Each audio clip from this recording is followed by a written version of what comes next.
So you clicked on this video because you want some massive lats. Well, here's an exact step-by-step, no BS guide on how you could do that. If you get value from this video, click the thumbs up button. So we're gonna get straight into it. When we look at lat training, first we gotta understand how the lat works, where it is, where the origin and the insertion point is. Then we wanna talk about something called the elbow path over here. And after that, we wanna talk about some exercises on how to hit each part of the lat, and then also some key notes. So the first thing is gonna be, where is the lat? So the lat is right over here, right? It inserts over here, which is right underneath your delt, right? And then also it comes all the way down here into like your lower back. When we look at the lat, there's three main fibers. The way it kind of runs is it runs it downwards, at a downwards angle from here, okay? So we have the upper lat, we have the mid lat, and then we have the lower lat. Okay, so upper is gonna be green, mid is gonna be blue, and red is gonna be the lower lat. The drawing's not the best, but you get the idea. When we look at this, we have the origin point, which is right over here, right? And then we have three insertion points. So when we look at contracting the lat, we wanna bring this point over here, which is right over here, into this, right? So three different points, here, here, and here, right? So how are we gonna do this? We're either gonna do a pull down, a row, right? Or even a dumbbell row, but we're gonna get more into that a little bit later. So now that you know the different fibers, how the lat itself works, right? We're gonna go into something called elbow path. So elbow path is extremely important for back training and even more important for lat training. When we look at the elbow path, we always wanna keep our elbows tucked, okay? When you're training your lats, you always wanna keep your elbow by your side. That way, when you're rowing back, right, you could kind of squeeze your lat and think about your elbow wrapping around your rib cage. So if I'm over here, when I'm rowing back like this, I wanna think about my elbow wrapping around my rib cage because the lat goes around at the back, right? It's the opposite of kind of like a pec, whereas the pec kind of wraps in front, the chest. This is very important because if you have your elbow flared, right, over here, this is gonna hit more so of your upper back, which is a completely different video. But for lat training, we always wanna keep your elbow tucked. The more you could tuck your elbow and keep it to your side, the more you're gonna hit the lat and the more you're gonna engage the lat, helping you build more muscle mass. What do we wanna use, right? So we wanna use a bar that fits your structure. What do I mean by this?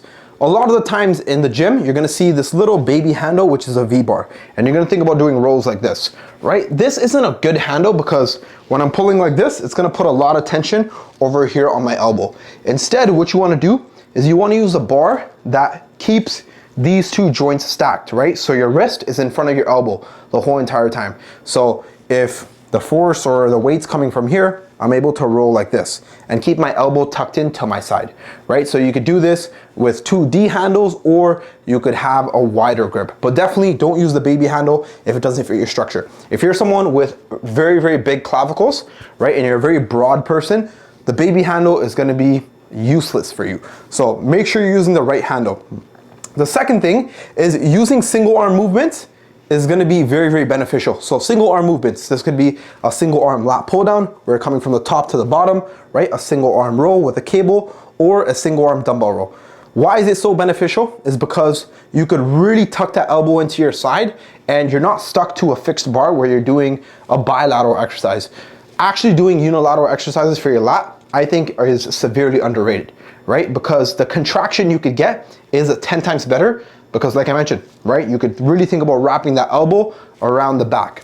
In terms of the handle, right, or in terms of the grip that we wanna use, we always wanna use a neutral grip or an underhand grip, or you could use a slightly supinated grip. So what is a neutral grip? When we look at our wrist, right, if our palm is facing down, this is gonna be a pronated grip.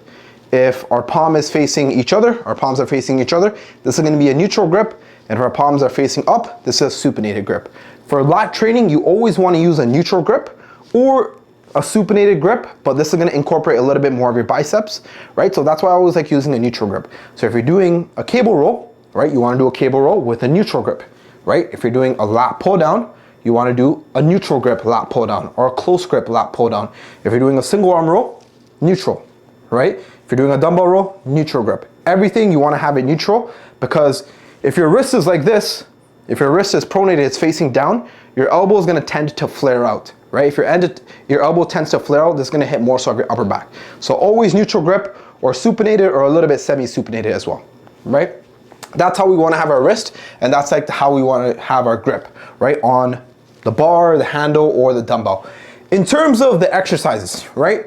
Now that we know how the lat works and how elbow path works, we want to understand what exercises to do for all of this, okay? So to hit the upper lat, which is right over here, right? It's actually the opposite. So you want to think about pulling from low to high, right? This is what's actually going to be hitting the upper lat right over here. So we have a single arm dumbbell row. You can do this on a rack, right? You could do a cable row. A cable row where you're actually sitting on a platform. So let's say, you know, this is a normal cable row right over here. The cable's coming here and you're over here. This isn't the best drawing, right? This is gonna be, the line of force is gonna be right over here. So it's gonna be more neutral grip. Sorry, it's gonna be more mid lat right over here. But since you wanna hit the upper lat, which is right here in the green, you actually wanna be on a platform. So what you'll do is instead of just sitting on the bench right over here, you could put like a platform and then you could sit on top of this, right? So the line of force is actually gonna be coming up. So from low to high, right? That's how you could manipulate it a little bit. And then after that, we have a low to high machine row. So any machine that goes from here and comes up. But for this, all these movements, once again, you wanna have a neutral grip. In terms of your mid-lat's very simple, right over here in the blue, right? You wanna do a seated cable row, once again, where the force is coming from right here, or you wanna do a machine row that's straight on, right? For this, you don't have to worry from low to high or high to low. And then we have the lower lat. So this is where all the force is coming downwards. So this is where this point is going down in this angle right over here. So how are we gonna do this? You could do a pull-up, right? But you wanna do a neutral grip so your elbows are more tucked. You could do a lat pull down, once again, where you're pulling from high to low, or you could do a single arm lat pull down. So any pull down variation where your arm is from here, anywhere from here, and coming on a downwards angle. And to hit the upper lat, you wanna do any movement where your arm is here and you're coming on an upwards angle. And then obviously in the middle, right, you're gonna literally be in the middle, pulling straight back. And that's pretty much it. Those are the exercises that you could have in your workout program. In terms of keynotes, right, how do you wanna structure this? Personally, the way I like to do it is the lower lat, I always start off with this, right? Because this is gonna be at the bottom. So this is at the bottom of your back. So it's really gonna help accentuate that V-taper and give you a crazy back. A lot of people have very, very underdeveloped lower lats. It's kind of like the upper pec in chest training. So I always start off with the lower lat, right? Then from that, I always go to mid lat, right? So a seated cable roll or like a single arm cable roll. And then I always do the upper lat last. The reason I do the upper lat last is because you're always gonna get a lot of volume from there, because when you're doing other rowing movements like this, to hit the upper traps, which is gonna be a completely separate video, you do get a little bit more of upper lat training in there. But lower lats, people are very, very, very, very, very underdeveloped, right? So really make sure that you prioritize the lower lat. In terms of keynotes, right? Things that we wanna focus on, elbow path. Wherever your elbow's going, that's where you're gonna hit. If your elbow's going low to high, upper lat. High to low, lower lat. Somewhere here, mid lat, right? So wherever your elbow goes, when you're rowing back, that's gonna dictate what part or what fiber of the lat you're gonna hit. Next is gonna be your hand position. Hand position, we always wanna have a neutral grip, or you could have a little bit of a semi-supinated grip, whatever feels comfortable for you, right? If you do underhand grip, that's not bad. It's definitely better than a pronated grip, but you're gonna get a lot more bicep activation as well, right? Also, we wanna hit all angles. So when you're having your back training, when you're talking about, you know, having an exercise selection for your back training, you wanna make sure that you have a variety. An upper lat exercise, a mid lat exercise, a lower lat exercise. And I'm gonna show you guys how to do that in a completely separate video when we talk about the programming of back training. And then rep range, I like to keep it simple, 6 to 12 reps. I actually don't like going higher than 12 reps on back training. And then for your sets, you wanna do 2 to 3 sets. Very, very simple. One thing I did forget to mention is you actually wanna use straps as well.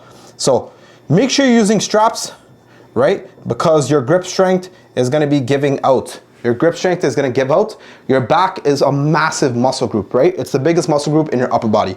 So your forearms and your biceps are always gonna give out before your back. So make sure you use straps. That way you could train your back toe failure you could train your lats till failure and you see the gains that you want to see. But all in all, guys, that's pretty much lat training. Lat training is very simple. A lot of people overcomplicate it. If this brought you some value, click the thumbs up button. If you guys want more videos like this or have any questions, comments, concerns, comment it down below. But I'll see you guys in tomorrow's video. Thanks.